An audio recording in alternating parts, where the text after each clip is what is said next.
We Always. made it to Friday afternoon. Although, Neil, you look like it might be Saturday morning. It could Friday be. morning. It's Friday Okay. morning, though. Gotcha. Oh, Where it are you is. right now. You look. Yes, it is. I'm not in Joshua Tree. Oh, Okay, okay. got it. I'm I was in gonna say it Baja, looks southern fucking Baja. gorgeous. Okay. I went the wrong way. Yeah. Or I didn't go It looks far enough. Awesome where you're at right now. Next time. Yeah. Have you heard Yeah, of of Baja? course. Have you heard of Baja? La Ventana? Yeah. Are you saying that American education systems don't cover geography? Because they Maybe. don't. Yes. Read into that what you will. I'm actually from California, so Baja is like where. Everyone. It is actually part of California. Everyone true. from California we- likes to think that's exotic, but it's just Baja. In fact, to me, you know. Most people here are actually from California. Yeah. The USA, California. There's a big There's a big but I mean, contingency. California does consider Baja California. I don't know if it legally is or not. I never asked that question actually, but yeah, Depends I on have how no far idea. south you go, I think. Well, Neil Cannon, welcome, man. Thank you. Really excited for our conversation, and very and honored to be on Monica your show. Thank you. introduced us. Oh, thank you, Bosnov, right? Yes, and Monica is like She one did. of our faves. She She's did. a just lovely human being and amazing. She said she listened to Yeah, all and the then episodes, and I Yeah. didn't have the heart to quiz her. Yeah. Nice. But she definitely is a fan, and we love that, and so we love her a lot. I've actually worked with her before the show even was a thing. I worked with her, so yeah. Oh wow. Okay. Yeah. You mentioned that. So I really like her. In Yes. fact, actually, I'll just give a little commercial to her real quick. The tapping thing, I never even knew that was a thing before I met her. And that's turned into sort of like this weird undercurrent on this show. We've talked about tapping like as much as AI. Did you do it? I did not. I do it in the morning. Probably should have. Yeah. Probably should have. You know, it's funny. People ask that question. Do they ask you this too? Like, what's your daily routine look like? You get this question, you know? Yeah. Sometimes. Do you do the influencer 25 hours worth of stuff in 24 hours? No, I'm not that guy. I'm not that guy. Every morning I do an hour in the sauna. I do an hour in front of the red light. I do 3 hours of meditation. Yeah, exactly. 4 hours in a cold plunge. Yeah. Yeah. But I'm not ready for 4 seconds in the cold plunge. I'm the biggest. Yeah. I can't handle my 9 a.m. call without 16 hours of sleep. Yeah, right. No, exactly. Yeah. So when people ask that, I'm like, listen, I've got like 50 things that I can do. And it just feels like that day, some days you feel like tapping, some days you don't. Some days you feel like this, and some days you feel like that. You know, just every day is a new day. Yeah. And sometimes work gets in the way of the morning routine. Of all of it. You know what I started doing? You're going to laugh at this, and Tom doesn't even know this yet, but I got all bent out of shape about my Muse streak. And because, you know, it's meditation. Matt gets upset because I'm almost at 7 and years his Muse of app daily has meditation. Like 3,000 or some ridiculous number. And I started realizing that for me personally, when work did get in the way, I broke a 243-day Muse streak because I had a soccer tournament with my son, and I was out to dinner with my son. It was just he and I. We had a great night. It was a very rare occasion, right, that I get to do that with one of my kids. Had a great night, went home. We watched a show at the hotel. Like, we were just sitting down, and I look up and it was 12:01 and I missed it, and I fucked up 243 days. And then I was like, why am I feeling bad about this? I had like one of the best nights of fucking in memory, and I'm sitting here all your son. And this is no fucking like just like this killed me. So now I'm actually doing the opposite. I'm deliberately breaking streaks once a week. And even if I did, so I'm still meditating. Brilliant. I just broke a streak 2 days ago. On purpose, I sat down. I'm like, you know what? I have 7 in a row. I can't have 8. We're going to break it. I still meditated, but like, I got to break myself of this habit, right? I got to get out of the habit of having this number guide anything. Like, that number is nonsensical. It's a marketing number.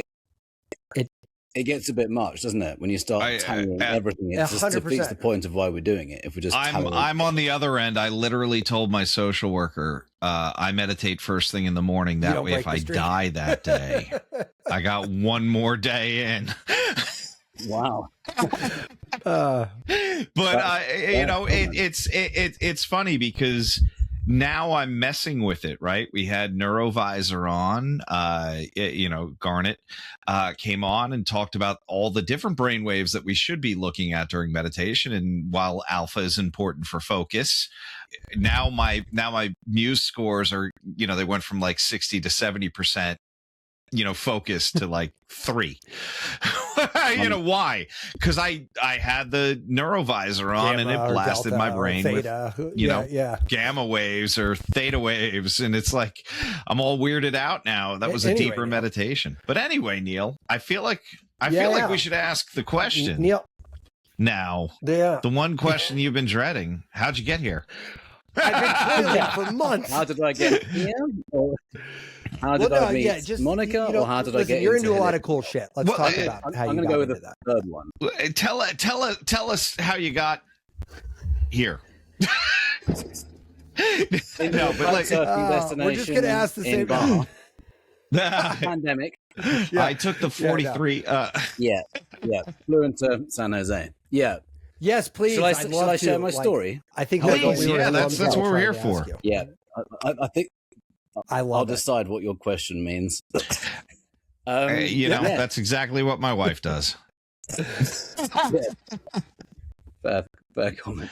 So, like everyone, I'm sure who works in holistic health, I come with my own story of healing something. Mm-hmm. Like I've got my own podcast, and everyone I interview and have met over the last 10 years, every single person, without exception, who works in holistic health has their own story of healing something, or they've helped someone else reverse something. Mm-hmm. And for me, that was eczema for 30 years.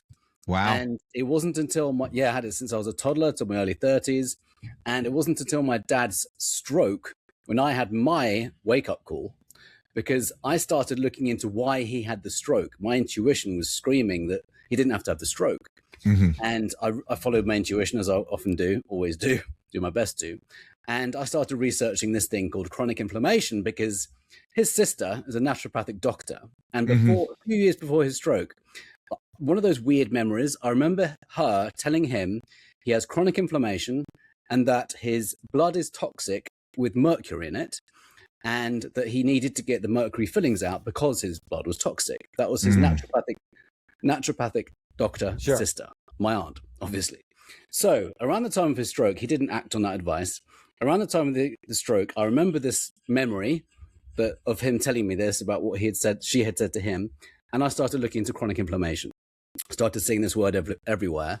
And very quickly, I joined up the dots and realized that chronic inflammation was underlying every chronic illness, including the hypertension that led to the stroke, and also the asthma he'd had since 12, a fully reversible condition, and also the eczema I'd had my whole life. So I discovered it as a disease, an inflammatory disease, which I don't like that term at all. But I thought, okay, it's a symptom of inflammation. Let's get to work on getting inflammation out of the body. So I tested myself for inflammation, went on an anti-inflammatory diet and lifestyle change. And when you talk about it, just real quick, what kind of test were you running? Is it just basic CRP, or was it something? Yeah, okay. Exactly. Yeah, HSCRP. I think it's a test that everyone should get. Mm-hmm. We should all be on top of our inflammatory markers. I would say it's the most important blood test to be on top of, like the inflammatory marker test, because it underlies every chronic illness. So it's always the test that I encourage my clients to get in week 1 or towards the beginning of our series. So inflammation, and brought it down, my skin healed, and then I started coaching others in about 2015. So using a very, very similar approach, realizing that the majority of what we're eating isn't really food. And then, of course, it goes beyond. No, we're laughing because we agree. You walk into these look, the number of times we've heard that. It's not. Neil, can I ask something before we kind of get even more into it? What were you doing prior to coaching people? I was in real estate. Was it still in healthcare? Real estate. Okay, no, it man. was quite a weird transition, not your standard transition, but I was working in London. I got a master's in real estate investment. And I was doing that. I was actually made redundant at the end of 2009 with about a fifth of the workforce in that property crash. Yeah. And I started working for myself, which I always wanted to do anyway. And I was doing home renovations, like interior home renovations. I became an electrician, which actually have you ever heard a more British thing though? I was I made became an redundant. electrician. How politely, like how like overly polite. That's so true. What do you say? Yeah, here we get fucking fired. No. I was made overly redundant. I'm like, oh, That is that's hilarious. Yeah. By the way, sorry, I digress. Yeah, shit was hilarious. It's so true. We have these terms, but what, do you just say fired? Fired, in shit sure, canned. Well, yeah, furloughed if we want to get fancy, but shit canned is tends to be the vernacular. Is the latest one where the government employees get furloughed. Yeah. That's where the government fucks you really hard. Somebody in the government is fucking you. Yes, they have a tendency of doing that. Yeah. Yes. Yeah, you were leaving. You're an electrician. Electrician. Oh yes, electrician. Yes. So I became an electrician so I could earn some money quickly. I did an electrical course which was very quick, and I started doing electrical work in houses and then doing interior renovations because I was always pretty practical. Anyway, that does tie into my current story because please, if I can go there just quickly. Yeah, man, it's long form. Nice. In 2007, you got time. Yeah. A few years later, in 2017. My immune system crashed. I couldn't shake off flu-like symptoms for about a month, which was really weird for me because I was anti-inflammatory lifestyle, which means I never get sick. And if I did, I'd beat it in 24 hours to 48 hours. Yeah. Inflammation is the number one cause of a compromised immune system. And I wasn't inflamed. So I was thinking, what am I doing wrong? And my friend and business partner at the time said, go and see this guy in Costa Mesa. I was living in LA at the time. And he should be able to sort you out. He fixed my health in 90 days, I think he said. Anyway, so I went to go and see this practitioner. And within about 10 minutes, he said, these 3 teeth are depolarized. Mm-hmm. I was like, huh, what? And he went, your teeth are, I was looking at him like he was talking a foreign language. He said, your teeth are circuit breakers for every electrical circuit in your body. And these 3 teeth are depolarized, most likely because you hold your phone there. Do you hold your phone there? Yes, I hold my phone there. He said, don't ever do that again because this is happening with so many people. They're not realizing that the EMFs are crashing their immune system. So he was the first to explain to me that we're wired up like a house with different organs or different circuits. These are our circuit breakers like you have in your home, like I would investigate as an electrician.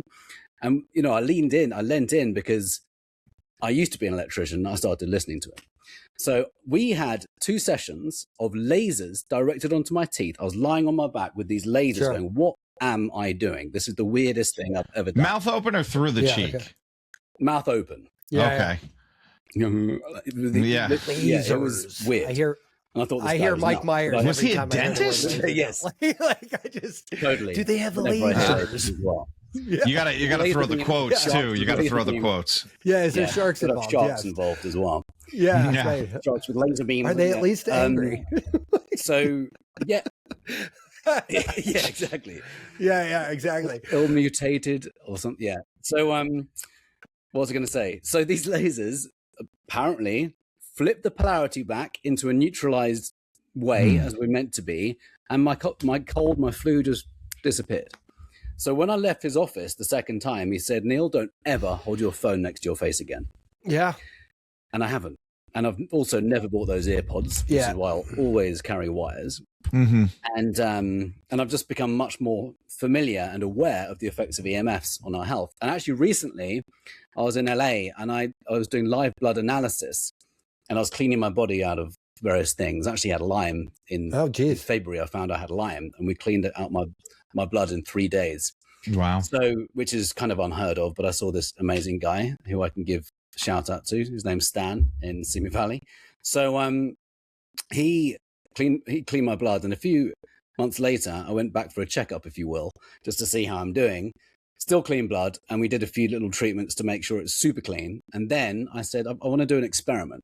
Can we check my blood before and after cell phone radiation? He's like, yeah, great idea. So we've got a great baseline, and I've got this all on my social, by the way, baseline of healthy blood, and then 20 minutes on my phone. In fact, 3 phones. So I had 1 phone either side, on phone for 20 minutes. And then we looked at my blood again, and it was wow, completely different story.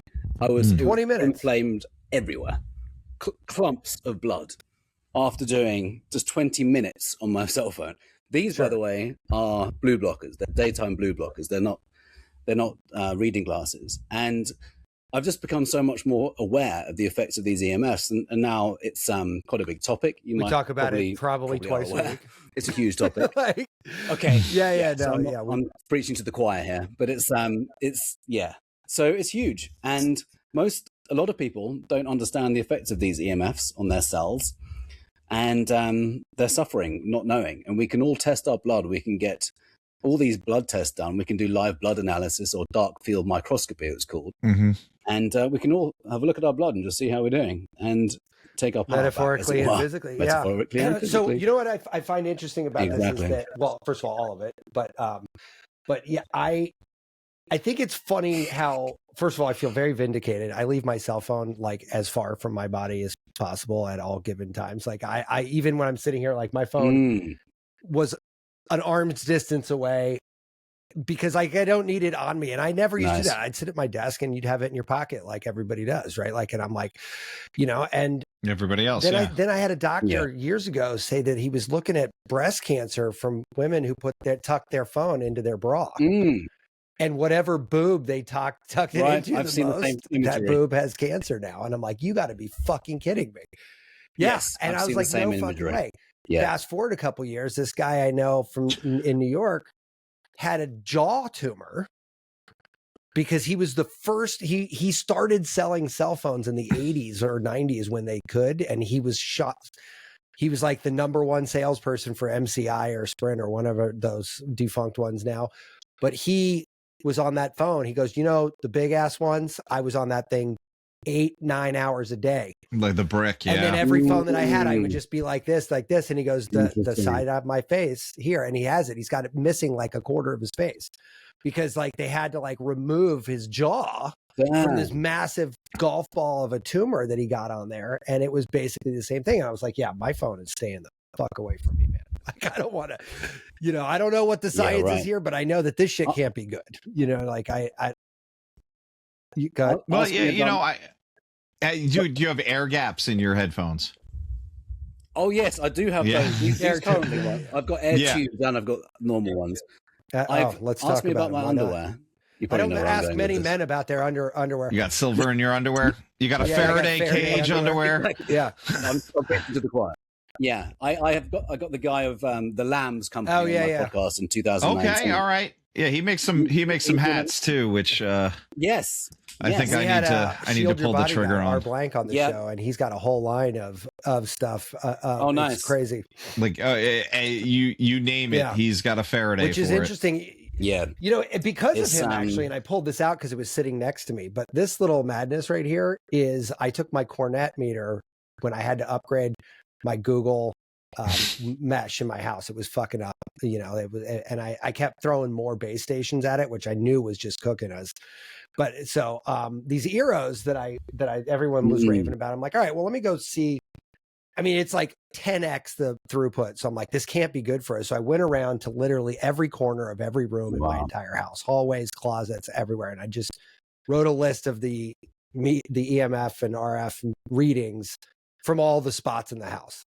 Then I changed all the Wi-Fi stations and I went back and did it again. And to my surprise, all of the stations except for the base where it meets the house in the basement all dropped by like 15-20%. The basement went up by 600%. Like it was a massive uptick. And so I started digging around, and it's because of the way these things work is they got much more efficient at seeing the signal and processing it. So that's why it went down at the base. Didn't have to work as hard. But in order to do that, you needed like you need a big send it louder. Yeah. And then I plugged them all the base stations into hard wires, and that dropped it another like 30-40%. So like I got it down as low as it can go and still live in a Wi-Fi household. But my wife, who lives with me, obviously, and knows how crazy I am, even thought this exceeded crazy because she's like, dude, what the fuck are you doing? You just took like Crazy. 700 measurements in our house. What are you going to do with this information? I'm like, I would have moved the fucking Wi-Fi station is what I would have done. I mean, there's only so much we can do, but I mean, Yeah, right. we do have a little control over this equation. Like, yeah, you definitely do. My friend, I called him out at a meeting. We were all on this board for this chain of wellness centers, and he starts going, so I angle my bed at whatever it is, 7 degrees, so I get lymph flow and these kind of things. And I made some joke where I was like, hey man, how heavy do you use the heavy duty tinfoil for your hat? Right? And he goes, well, man, after the meeting, he comes over, he goes, look, I was gonna tell you this, but it seemed like off topic, but my wife won't let me get the Faraday paint because it's like $300 a gallon. But what I was trying to do was make some kind of a mesh contraption that would kind of hang over the bed.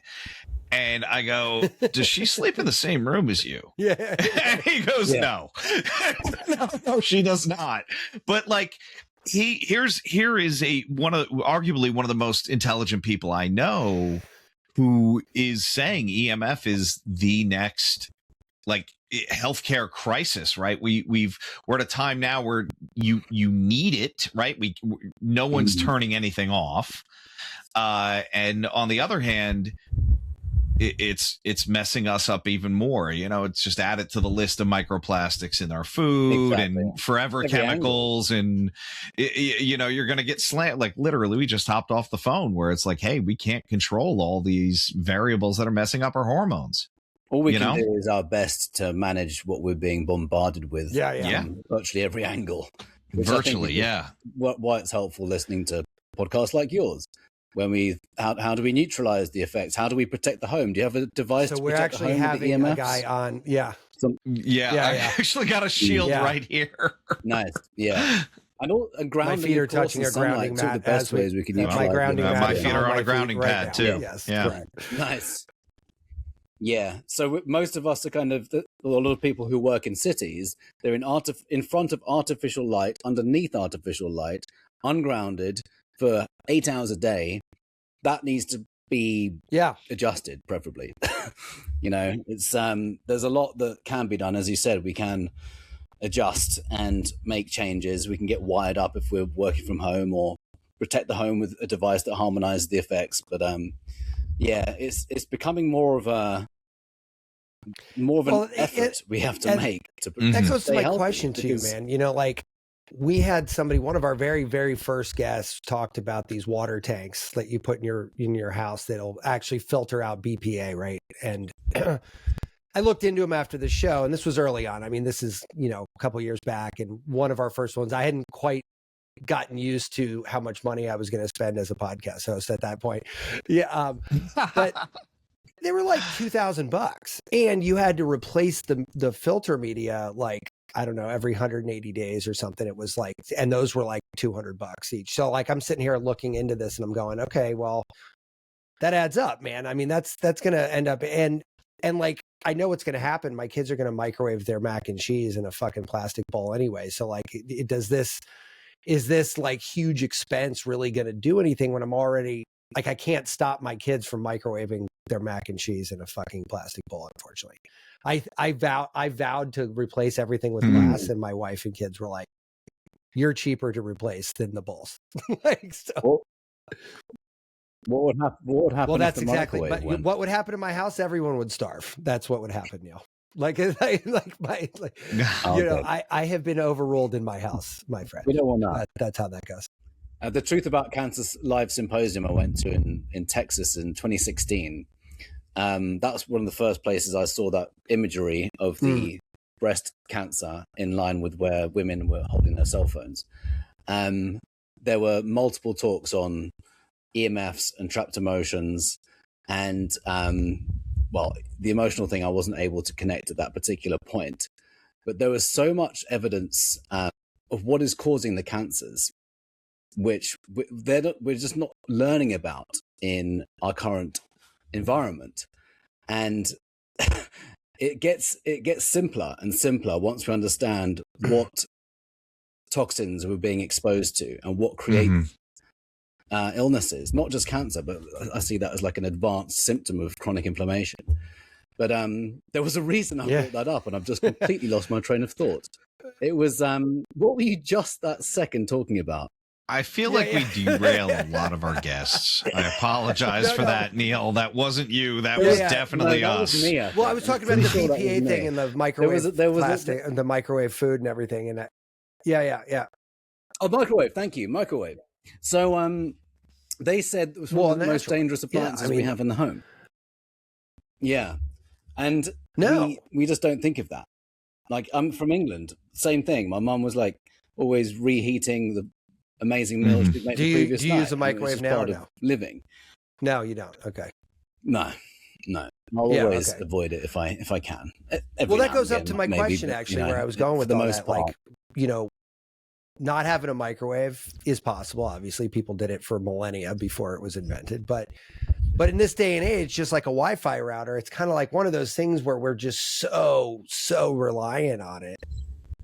And if you start adding it all up, like I got a $2,000 thing for my water, and then I've got no microwave, so I got to heat this up, and I got to do this, and I'm wearing, copper underwear. Like, there's got to be like sort of like I don't want to say a recipe, but like where do we kind of like temper this? You know what I mean?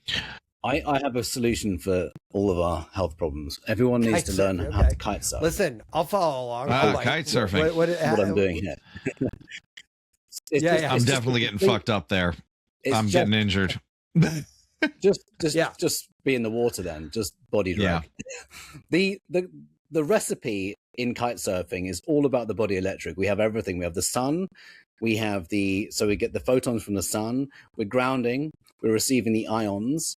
We're doing cardiovascular. There's meditation. There's heart coherence. It's like a full body electric recharge.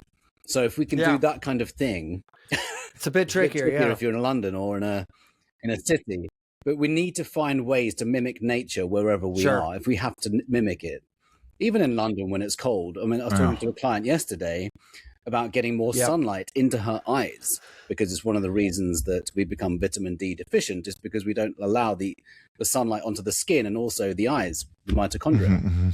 And she was in England. I was like, I've lived there. There are days I know it exists, but we do it's somewhere there. Yeah, we have a day a year of sun. That's unfair to England. We have a few more, but she was willing to do more. And there's lamps that we can get to actually ensure that we get enough vitamin D production. We can take supplements, of course, but we do, depending on where we're living, we might need to make adjustments to kind of, and that's where biohacking comes in. I don't really like that term, but like, no, neither do I. Fucking hate the term. But a lot of it is really just mimicking nature. Like, people sleep on grounding sheets because we're not sleeping on the ground anymore, or we're using red light therapy because we don't get the sun anymore. I want to show you my business plan that I wrote in 2015 for my new clinic, which, look, dude, I used to joke, if people were just outside more, my clinic wouldn't exist. Totally. Yes. Have you seen? Well, you're going to get hot. You're going to get cold. You're going to get red light. Yeah. You're going to get sweaty. All of it. During COVID, my immune system defense was just being on the beach, under the sun, being in the water as much as I could be, making sure I wasn't inflamed, the number one cause of a compromised immune system, detoxifying the body, and making sure I wasn't surrounded by EMFs, because in 2019 5G was launched, and I thought I thought at that point that was the most dangerous thing I had ever seen in my life, because it was launched without any biological safety testing. Most people don't know that. Our government's just poured hundreds of millions into all this infrastructure without any safety testing, and now it's all coming out.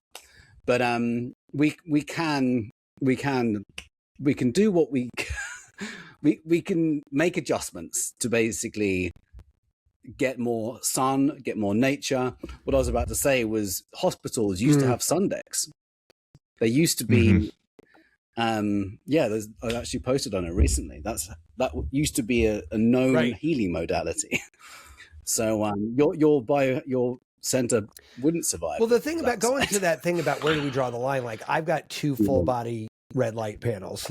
And I sandwich myself between them, and I can do a strip down, do a 20-minute standing meditation. It's great. And I feel great. But you know what? When I use them in the wintertime when it's almost like a clinical problem, because I'm like down, low energy, my emotional state is not as great, and meditation stopped being as effective. Boom, step into the red light, feel like $1 million, right? But the thing is like we were joking earlier on here. I don't know if we'd hit record yet or not, but like, there's only so many fucking hours in a day, dude. You know, like, I mean, if I need 20 minutes to meditate, then I need 20 minutes on the red light, and God only knows, then you get a cold therapy person on, and they're talking about how important that is. And you're talking about copper underwear and how important that is. Like, when you start adding it up, it's like, fuck, I don't have 37 hours in a day. You know what I mean? It's like, absurd. It is absurd. Listen, I run a health podcast largely because we're afraid to die, or at least die poorly, right? Like, and so, you know what I mean? Like, die poorly. I'd like to roll into death a little bit healthier, right? If you're afraid to die, have you? Not yet. No, ayahuasca? That's the one that. Then you won't be. Then you won't be afraid to die anymore. No, I know some people. Well, we all know some people. You can't throw a rock. We said this on the last show.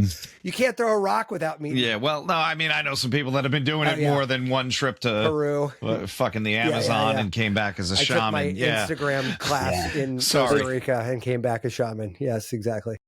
No, I'm kidding. I did not. Yeah, know. Well, you know, my name's Tiffany. It's a tribal name. Sorry, Neil. I gotta piss off half of Baltimore right now. Like every yoga instructor is gonna. But like, so you obviously have turned this into you've turned this passion and this knowledge into, you know, a product that's you and your knowledge and information. But like, I mean, do you find it sort of tough to keep up with all this? Like, I mean, I think all this knowledge I've gotten, just candidly, has made regular living a lot more difficult than it used to be, because now I know better. You know what I mean? Like, I know I should be fucking getting in that red light therapy more than December, January, February. You know, like, I know that, and I don't do it. Yeah. It's just, it's finding that balance, right? Do I find it more challenging to keep up to date? I just take it in my stride, honestly. I could be doing more, but we could be literally researching 24/7 right. if we wanted to be.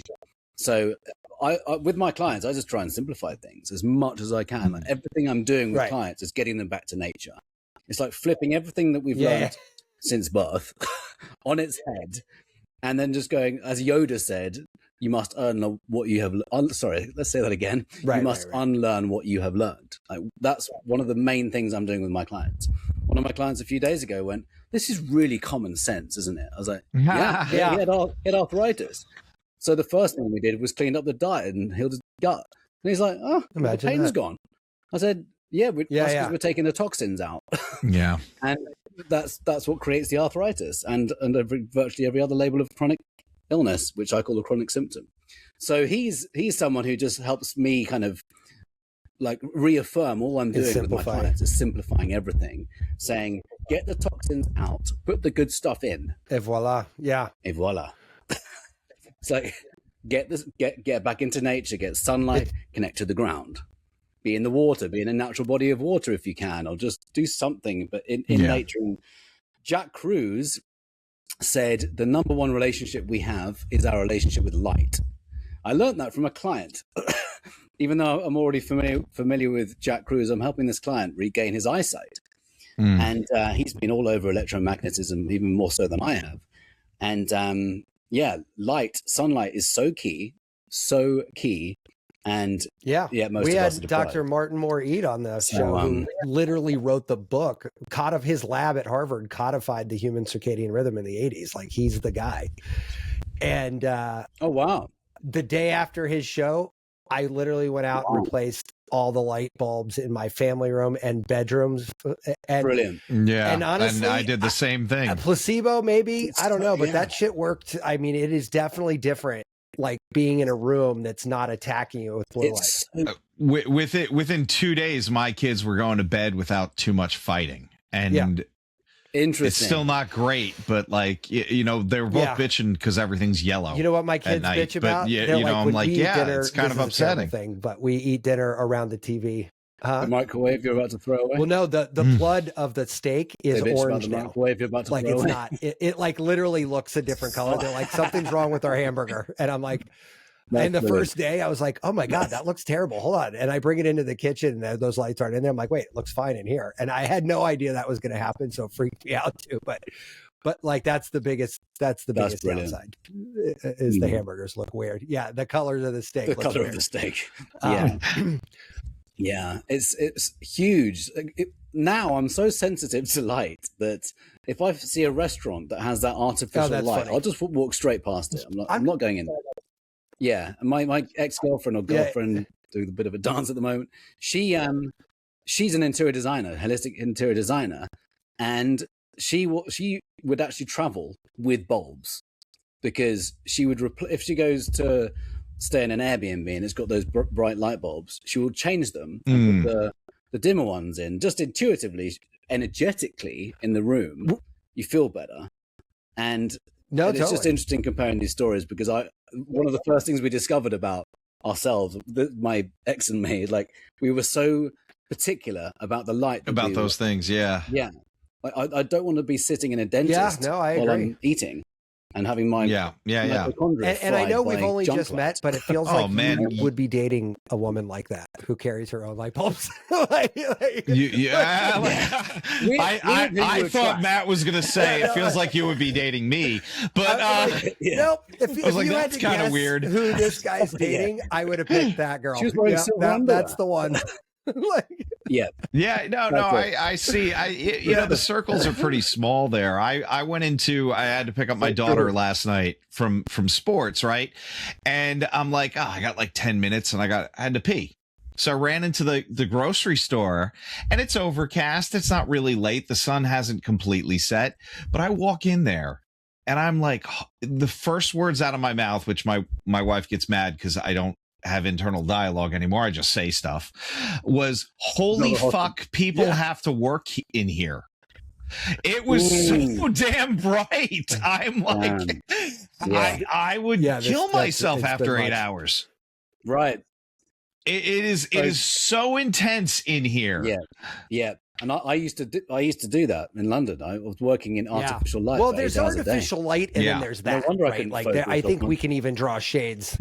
It was the bluest, bright white, fluorescent bulb it could have been, or it was probably compact fluorescent or LED, which is even worse. 2 years ago, this office, this thing you're seeing here, just got done 2 years ago, and so we went through this big construction project, and when the electrician came to put in the bulbs, first thing I asked him was like, "Hey, not many people ask you this, but I need to know the Kelvin of the light bulbs you're putting in because I've got thoughts on this." And he goes, "Oh no, the ones we use now, and there's a switch on the back. You can go from 6,000 to 2,000 on 5 different stops, and you can just literally move it. They push it all the way up because it's easiest, which is 6,000. And to your point, he's like, I put him in, and I was like, dude, it looks like a fucking doctor's office in here because it's daylight. It's literally fucking so daylight. Hot. Yeah, so bright. My neighbor put these in his front door, like in front of his house. There's 2 of them. It's like 6,000 Kelvin bulb, and then he put them in his back door. And I was like, forget about.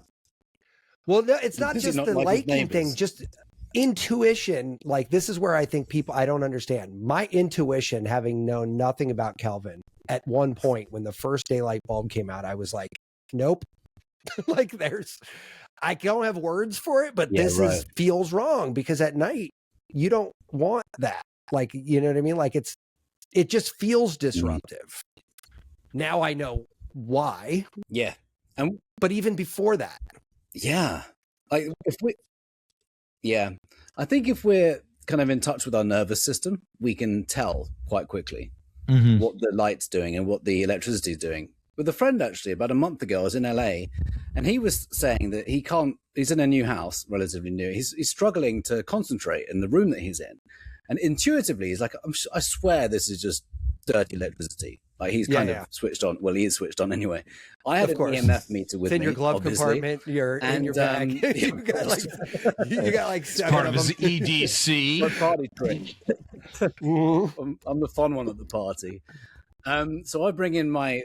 He actually wanted it tested. So I went into the room and it was bright. It's like red, get out of here, flashing red in this room where he was sat. Yeah, and it wasn't the router. His router wasn't even in that room. It was far away from it. He had just tons of cables coming down one wall. So he was struggling to concentrate. His nervous system's like that. So he just moved outside and set up his desk outside, and it's a game changer. Everything's. You know what's so funny that like even in, and we've had a couple of like ghost hunter experts on the show too, but that idea that EMF disrupts so much that when ghost hunters go into old houses and they get near that panel, that's where the activity happens, and it's you know, people get dizzy, people get nauseous. It's just shitty wiring. Like, you know, maybe there's something to it. Maybe there's just like literally you are, they call it a fear cage. You're having a sympathetic nervous system override because you're getting pumped with EMF. Yeah. It's so interesting just talking to people like yourselves and people who can notice that. Like just a few days ago, a friend told me that when she was wearing the Bluetooth earpods, she was like, she felt it in her body. She felt the nervousness and the headache. Yeah, I know. Several people have said the same thing. Takes them out, headache goes. Yeah, headaches go. Well, away. You know, Neil, I also think the sensitivity of different people, right? Yes. You know, and certain people, and you can talk about dirty genes and all this and that. Maybe certain people can handle a bigger dose, whether or not, you know, it's actually impacting them at a level that they can perceive. And maybe some people are less in touch with their bodies, but like the really sensitive ones, man, those are the ones that kind of come in with everything. You know, yes, they got EDS, they've got Lyme, they've got, you know, chronic fatigue syndrome. They've got, and it's, I don't want to say it's 100% environmental, but that's the biggest issue they always have. Controlling. I can't go here. I can't go there. I can't eat this. I can't do that. Right. And their no list until they kind of get a reset is, you know, a mile long. And I'm not sensitive like that at all. I kind of wish I was, because I do think I get away with a lot because I'm not sensitive to it. Yeah. Interestingly, it's almost better to be a little bit inflamed because we don't feel it as much. I'll give you an example. That it sounds a bit crazy to say this because my whole thing's inflammation, but I don't think it's a good thing that we can't feel it, but it's just in terms of coping with EMFs. The more sensitive people are, basically the way I perceive it is it's because their bodies are super clean. I recently supported a friend in reversing stage 2 lymphoma. I wasn't the only one. I'm not going to claim that I cured him. He did the work, and a number of us were on his team. And part of the what I was guiding him through was just making sure he was EMF protected. And as he cleaned his body out, and he was doing it for a number of ways, and he was actually turning up to, I lead breath work, and he was turning up every single day, bright red, as all these toxins are coming out of him. We could all witness the toxins coming out of him as he was doing this detox. And a few months into it, he noticed how sensitive to EMFs he was becoming. Like he would, when he was driving towards, and this is also on my podcast, driving towards a 5G tower, he could literally feel it in his body. Because as he's detoxifying the body, allowing himself to heal from cancer, an advanced symptom of toxicity, simply put, as he becomes more sensitive or becomes detoxified, he becomes more sensitive. And that happens a lot. A couple of months ago, when I was in the States, someone booked a discovery call and she said she had a root canal removed. And then afterwards, she was feeling or she was hearing the humming of the electrical lines. And I thought, I've never heard that before. And as she was talking more about it, I was like, she's sensitive. I know that she's sensitive. I started to kind of intuit some things. And then she said, oh yeah, by the way, I'm a psychic and medium and all these things. I was like, that completely connects the dots. people who are wide open spiritually and have these gifts, or rather, when they got that thing turned on, they're practicing with these gifts. Yeah, they're native to them. They don't have to be cultivated. Yeah. Oh, we got some crazier names coming up in January. So we're down that rabbit hole too, Neil. Excellent. I could talk about that in terms of my experiences as well, maybe another time. But I mean, we'll have you back. What's funny is it's funny when we first started, and for anybody who listens to the show often, I apologize for saying this for the umpteenth time, but for that one person that listens to this often. For Monica. For Monica. No, but yeah. Hey, Monica. Tom and I ran out of shit to talk about by episode 10. You're like episode 210 or something like that, right? So it's basically we just the interconnected nature of health is eternally fascinating to me. But you start to realize you're like, hey, look. If I study remote viewing, that opens up pathways in my brain that allow me to do other things that ultimately, boom, boom, boom, follow the bouncing ball, leads to health. So, lead back to your intuitive health. Yeah, it becomes sort of like a little bit of a philosophical rat's nest, because you're kind of following these threads all over the place. But it all comes back to because this is happening, I somehow am healthier. Right. And another perspective in addition to that is, as people go through the holistic path to heal themselves, truly healing, not just taking drugs and masking symptoms, when and I'm not trying to shame anyone, of course, I did it for 30 years. If we don't explore the holistic path, we might be missing out on some magic. There's a lot of magic that comes to us, and just about everyone I know who pursues the holistic path to heal themselves ends up in the spiritual realm. Everyone. It's like a prize. It's like the prize at the other side of the tunnel. Once you detoxify the body and you decalcify the pineal gland, our third eye, then we start to activate these supernatural gifts. For me, that's somatic channeling. For other people, it might be automatic writing or psychic gifts or mediumship or whatever it is. Remote viewing. I've actually got a book on remote viewing. So we start. You have a book on remote viewing? As the body becomes. Oh, I thought I was like, wow. No, I was reading. I was like, holy shit. How did we miss that? I wish. Yeah. Yeah, we could have booked you for a couple of different topics then. Yeah. Oh, that's an incredibly fascinating topic. Wild, in the Gateway Files. Yeah. But yeah, I was just kind of mirroring what you're saying. When we do the holistic path, we end up in the world of energy and the quantum, and Joe Dispenza retreats. I've done a few of those as well. And we start to uncover all of these incredible gifts that we all have. And that's why I believe that they're called the wake-up call. If we have a severe diagnosis, it's called a wake-up call, because it takes us out of this previous way of living into a whole new elevated way of life. And most people I know who have reversed, I want to say everyone actually, an incurable illness according to Western medicine, they're actually grateful for the diagnosis, because the doors that opened up afterwards. Yeah, I've heard that more than a couple times. People who reverse cancer. Exactly. I think that is a theme. Yeah. Yeah. Some people say cancer saved my life. Which is fucking batshit crazy to think about. Different narrative. At face value, that comment's fucking absurd. I know. Right? Because we've been told to go at war with it and to fight it, and all the. It's hang on, think of it as a symptom, and that symptom is your body's cry for help to say, detoxify the body now.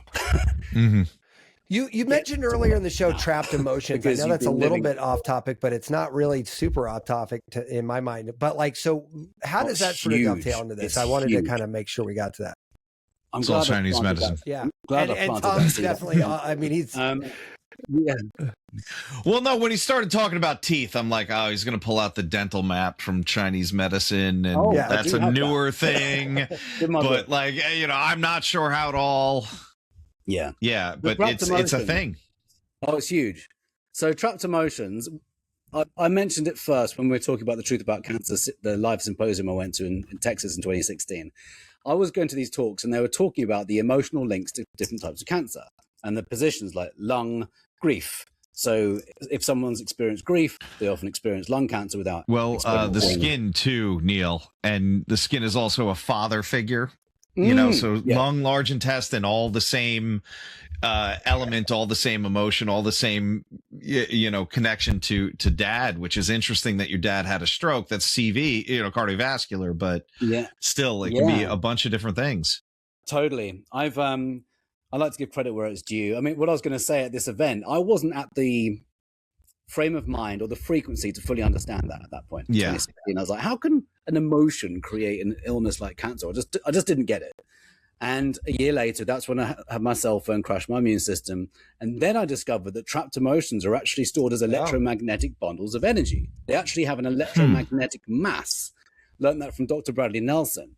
And one of my favorite quotes is, "The organs weep the tears, the eyes refuse to shed." I've not heard that one. Have you heard that one? Ooh. That's William Osler, the father of modern medicine. That's also in my book. Some of these quotes are just so incredible. They just say it all. So if we don't process the grief, or we don't process the anger, or we don't process the love lost or the broken heart, etc., it can be reflected in different organs, and different organs store different emotions differently. I mean, there's kind of like a formula. Interestingly, we're very, very similar as well as we are different, but there's almost like a formula. Dr. Bradley Nelson has a chart of 60 emotions, 2 columns, 6 rows, and by process of elimination, you can find out the names of emotions, when they were stored, where they were stored, and then you go ahead and release it. And because they're electromagnetic, you can use magnets to release the emotions, which sounds completely woo-woo until you do it. and it works.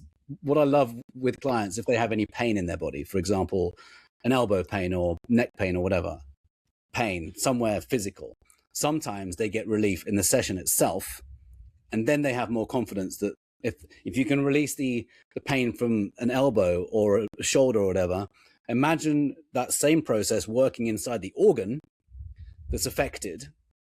Because from a body electric standpoint, a characteristic of all chronic illness is low voltage in the organ. And one of the reasons the voltage drops is trapped emotions. That electromagnetic bundle of energy drops the voltage. So you can release that energy much like you release it from a joint, and it frees up the flow of electrons, basically. So when I discovered the principles of the body electric, that's when I started to tie in what I was learning at the Truth About Cancer series or live symposium about trapped emotions being the cause of different types of cancer. And I was like, oh, that's why people get lung cancer without smoking, is because they've experienced grief or any other level of emotion. It's funny that this keeps coming up, because this has come up probably, I don't know, 4 or 5 times in the last month on different guests in different ways. But, you know, I had a practitioner I worked with a while back who claims that he and his patients cured stage 4 cancer through parts therapy and figured it out that way, which is another like tapping with Monica. Stored emotion. Parts therapy was another thing I had no idea about until we started doing this show. And then, as it turns out, I got hypnotized and literally started talking to all my parts, and they all started having dialogues. And you know, that's such a weird thing, because to this day, even outside of hypnosis, it's like one of those things that once you hear it, even if you don't fully reconcile it, you know it, and you can't remove it from the equation. You can't take the garlic out of the soup, kind of thing, right? Like, it's like, okay, it's here, it's all in, just you got to deal with it. Yeah, he doesn't. He's British. He doesn't use garlic. Sorry. Although he is in the Baja, he probably has had some amazing fish tacos. But you know what I mean? Like, so like I'm sitting there talking to, like, I'm having this part talk to that part and whatever. And then when I come out of that and process that he claims to have helped cure cancer, I'm like, you know, if there is any truth to what you're saying, then this makes more sense now, because now I can look at myself, not just as Matt Hampton, but as of like 12 different Matt Hamptons, right? And a couple people have tried to sell programs around it. Lifebook was one of them, which I you know, it basically just put a leather bound book around EFT, basically, is all. It's like all they really did is do that. But basically, it's like, how was your day today? I don't know. I got laid this morning, so my partner self is pretty cool, but I also lost the biggest client I have, so my business side isn't doing great. but my kid's got an A in math. So my parenting side is feeling pretty jazzed right now, and now all of a sudden you're like, what question am I answering when somebody says like, how are you today? Which leads us to our question, which is how'd you get here? Is really quite a profound question. You see how that question basically answers. Yeah. Well, apparently had a soul contract. Yeah, probably. But like that, and that's what some guy Dave the Mystic's telling us how many lives we've had. We've mentioned him every show since he's been how many lives we've had. Dave the Mystic. I want to know about Dave the Mystic. Oh, do you know him? Dave the Mystic. Oh, you got to know him. It's fucking. But I just like the idea of hearing about Dave the Mystic. Dave the Mystic was an electrical engineer. There's a theme. Clint Ober, who founded the grounding movement, also an electrical. Well, he was an electrical engineer who basically was like, no, I've ascended. I don't need yoga anymore. Everyone's like, you do yoga to sort of be enlightened. He goes, no, I don't need that shit. I'm done. I'm good. And it's great because even if he's wrong, he's telling me about that my wife and I have been together 4 lifetimes. I'm like, that's a great idea. That's a cool thought. Whether it's true or not, I don't even care. Right. Like, but now I have a different lens to look at my life through. And that's where I was going with this, right? Like all of these things just give you a different lens to look your life through. Love that. So it kind of helps to understand us as multi-dimensional beings when you think about all these different archetypes or personality types. And like, listen, of us. I'm going to make fun of your underwear one more time, but like, you know what? I don't know that I would do that tomorrow, but now that's in the mix too. That garlic's in my soup now too. So it's like, all right, well, I can't forget that. Like I can't. Yeah. You're the only man I think I've ever asked about his underwear. I mean, honestly. I'm wearing all I have on my t-shirt and underwear, by the way. Do you? That's okay. You got one more piece of clothing than I have on. But and so when you talk to people now, like, do you sort of have like your proverbial top 10? Like you're like, all right, if you don't do anything else, if you forget about the underwear, forget about all this kite surfing, if you could only do 10 things, do you kind of have one of those? I'm not asking for those necessarily. I'm just wondering, like, when you simplify this, like, do you have sort of like a direction you kind of push people down that's easy? Okay. I do, yeah. I mean, nutrition-wise, it's pretty straightforward. Just, for example, eat real food and just avoid about 90% of the supermarket and know about the effects of gluten and dairy on your health. Some dairy might be okay. Gluten in America, for example, has just been gone through mutagenesis. It's been hybridized. It's been completely tampered with. If we interfere with food, we shouldn't ever eat that. If you say that's making Americans want to eat it more. Out of disobedience, out of like, oh, that sounds really good. Ignorance, I don't know, but yeah. It's a dare. Point. Yeah. It's a dare. Like, screw you. I live in Texas, can do that. Motherfucker. Have you seen GMO?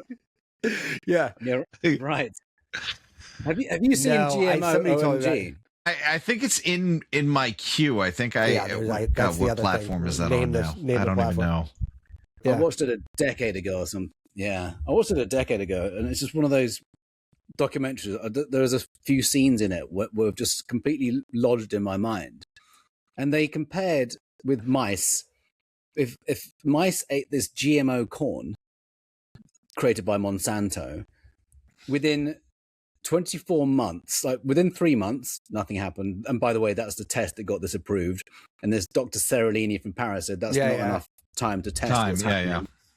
So within 6 months, it started developing tumors, chronic inflammation, estrogen levels went through the roof. In male mice, the testosterone crashed and mammary gland tumors, it was horrendous because these rats were consuming GMO stuff.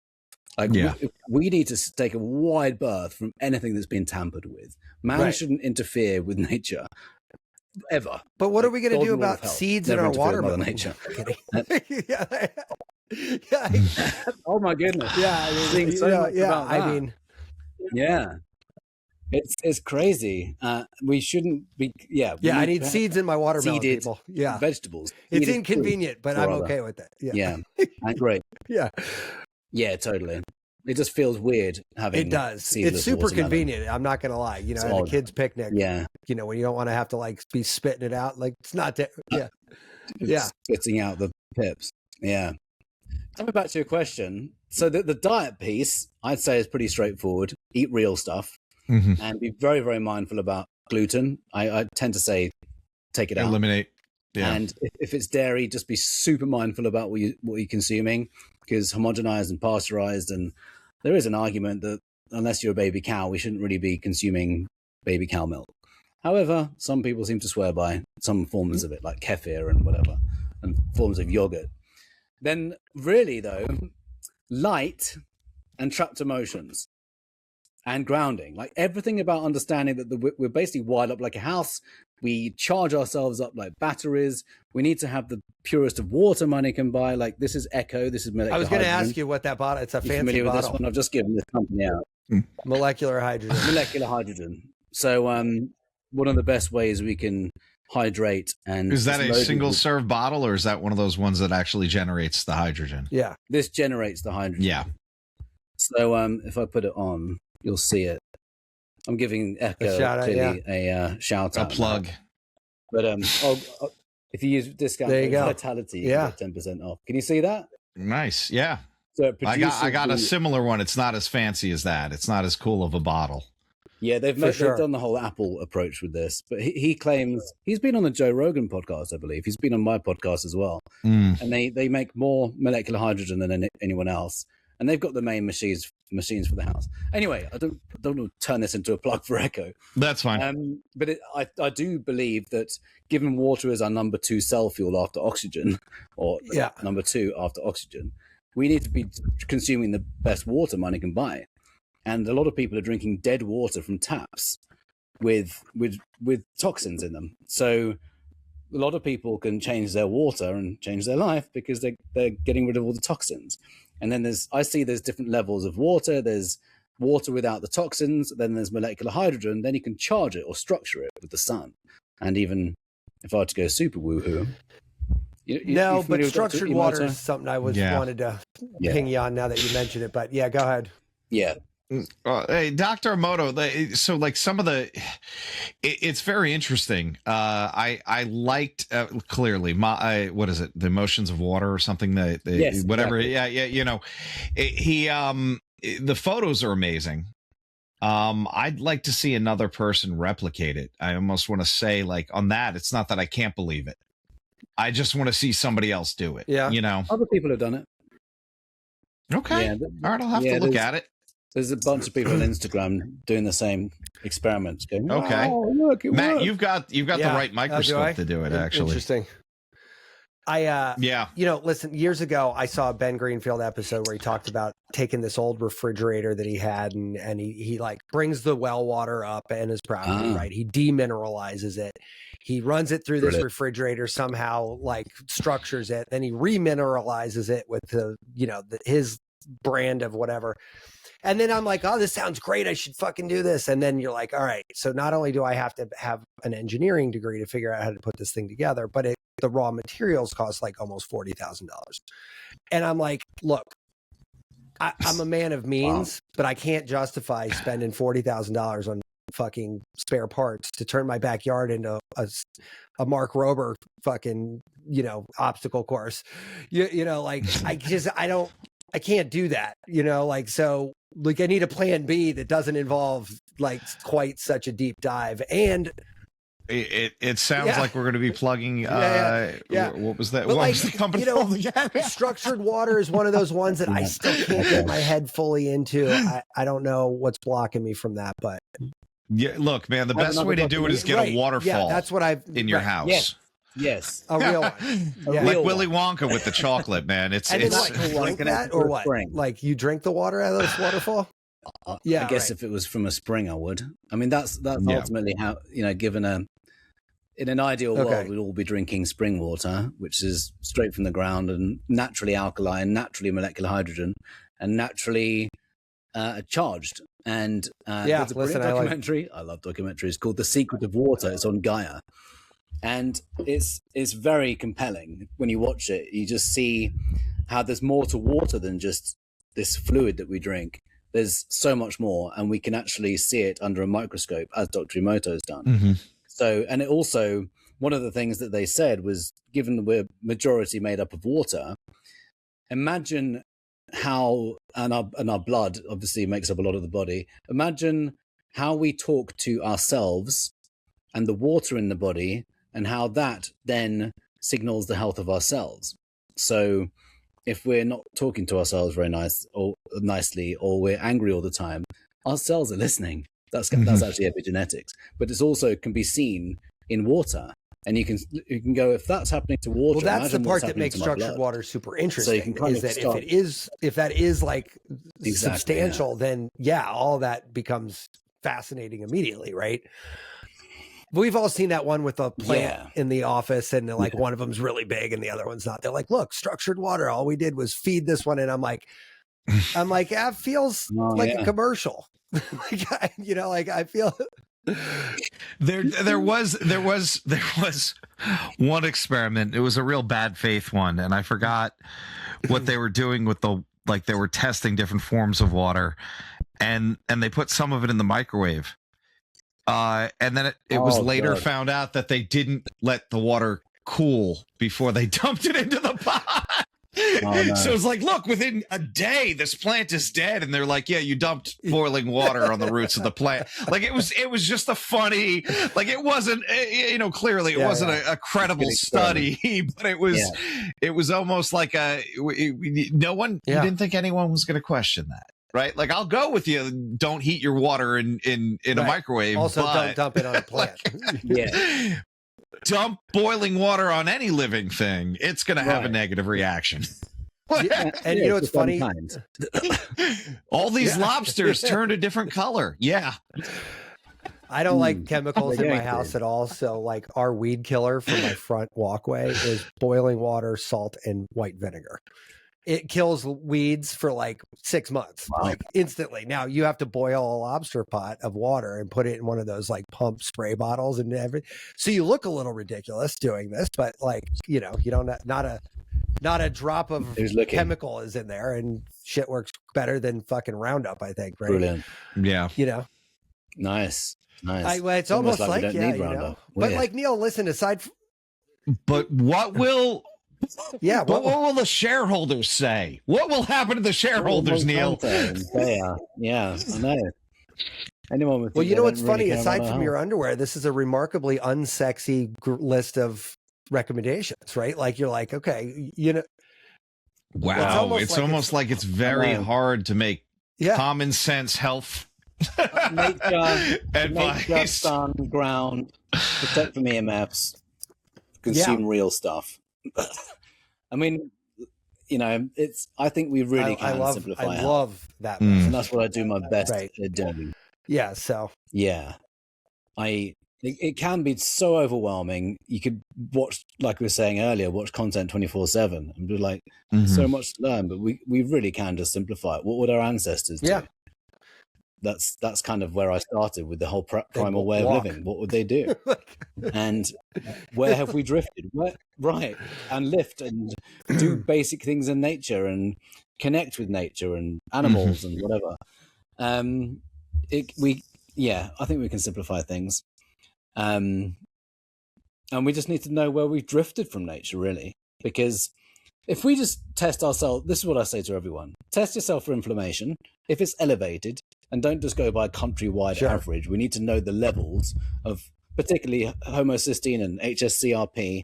If it's elevated, if it's over 1, if it's over 0.5, really it's elevated. And if there's any symptom, if there's any chronic symptom, that's going to be elevated. I want to say 100% of the time that will be elevated. And then you go, okay, well, where are the toxins coming from?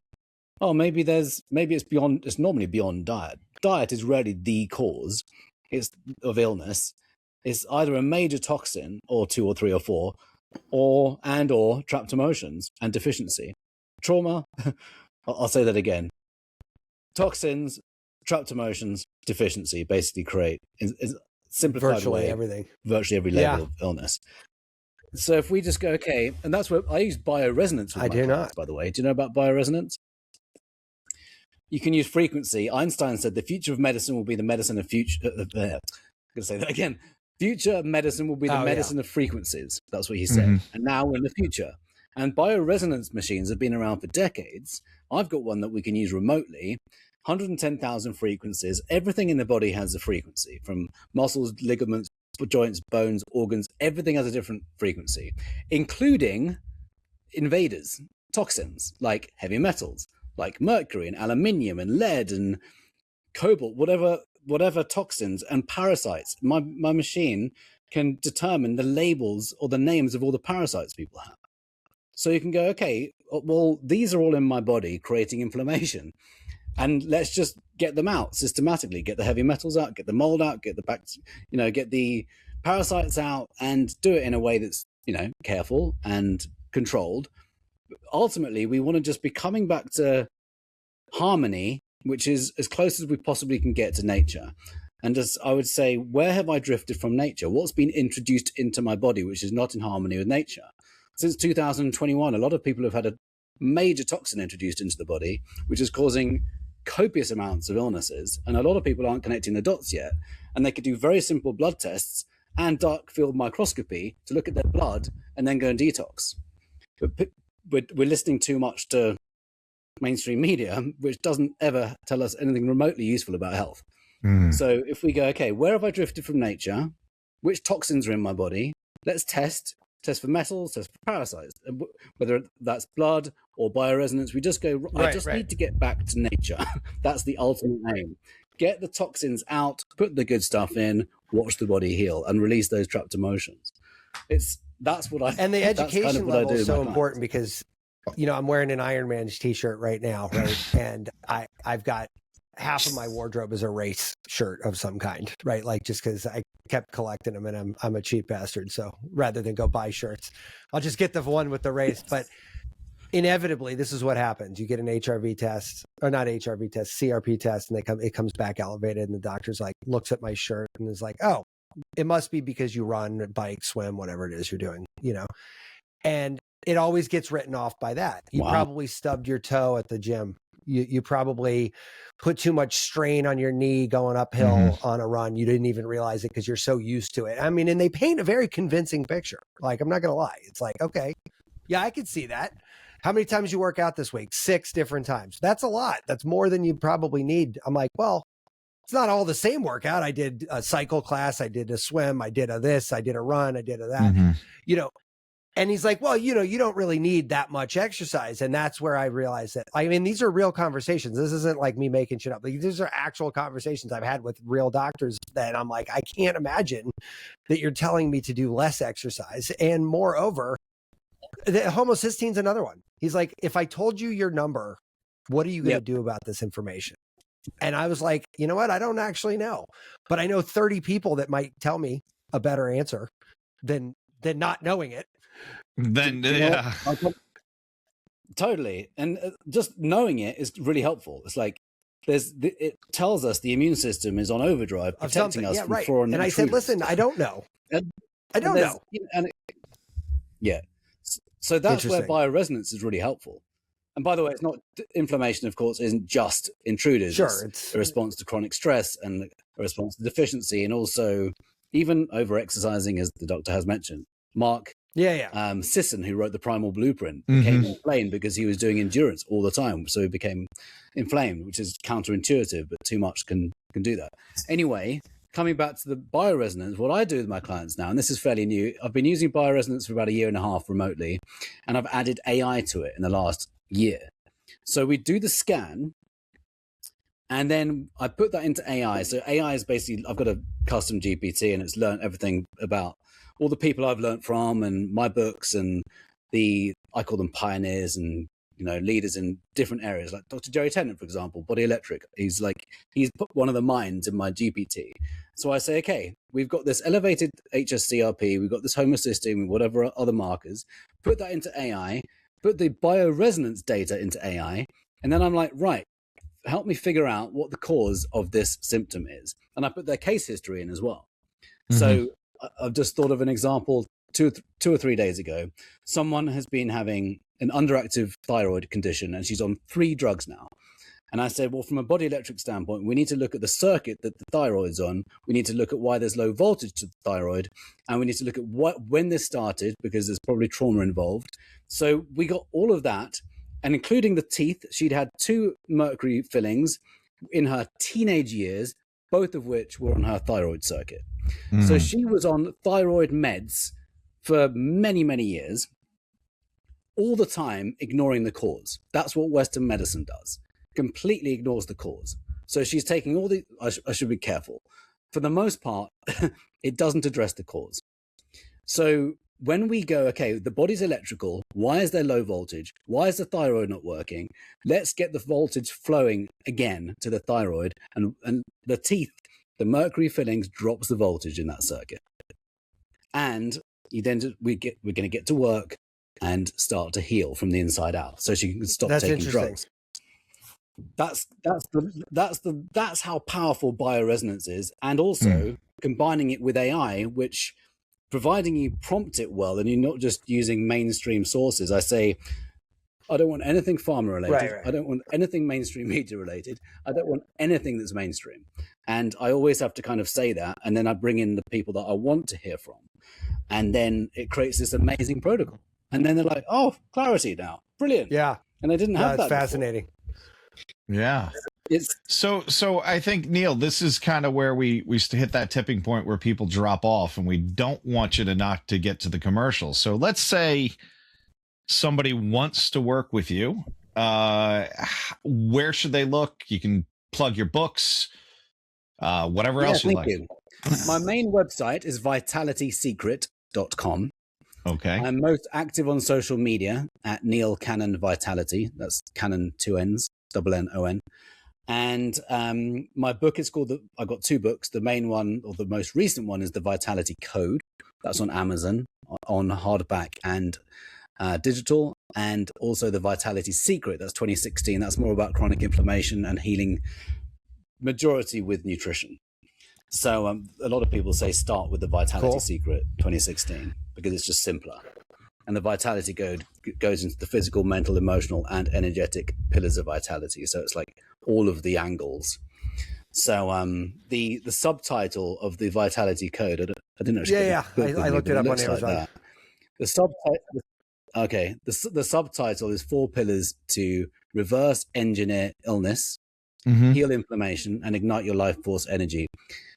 I use the word reverse engineer because, like an electrician, we can reverse engineer what's caused the illnesses. We don't need to use the term genetic disease anymore. The science of epigenetics has superseded all that anyway.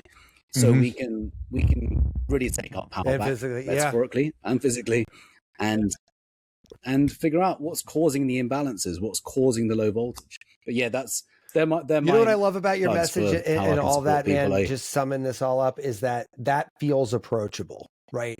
The fact that I could reverse engineer something, the simplicity is something of it, that anybody who's ever looked up how to change their brakes on YouTube or fucking do whatever, you know what I mean? Like, that's something that now is like, okay, I'm not a mechanic, but I could watch 8 YouTube videos and get a pretty decent idea of what's happening here. And now all of a sudden, it's not fucking weird. It's not voodoo magic. It's not like beyond reach. It's right there.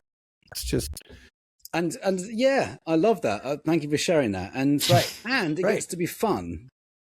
It doesn't have to be like this giant chore, you know. We can just go, and we notice our body feeling better as the toxins come out, as we detoxify. The body starts to feel better. We have more energy. We have better sleep. Sure. And if you sleep better, guess what? Just that stupid thing alone, that one little tiny thing, all of a sudden everything else feels. How many levers does that press? Yeah. Oh yeah. I mean, some people would say that's the number one thing. All right. Well, listen, Neil, thank you again. I appreciate your time. This was awesome, man. You're fun, and love all the stuff you got going on. It's always great talking to like-minded people, you know, Neil. Yes, absolutely. Great. Thank you so much, both of you, Tom and Matt. It's been a real pleasure. We're gonna have to get some underwear. I'm sure R has those too. We should check that out. Yeah. Sure. All right, guys. Enjoy the weekend. Be well. Yeah. Thank you so much. be subversive, irreverent. Health is wealth, but you knew that. Everybody knows that. But so is following us on social media at Irreverent Health. And check out our website for more exclusive content at irreverenthealth.com. Oh, I like this. Thanks for tuning into this episode of Irreverent Health.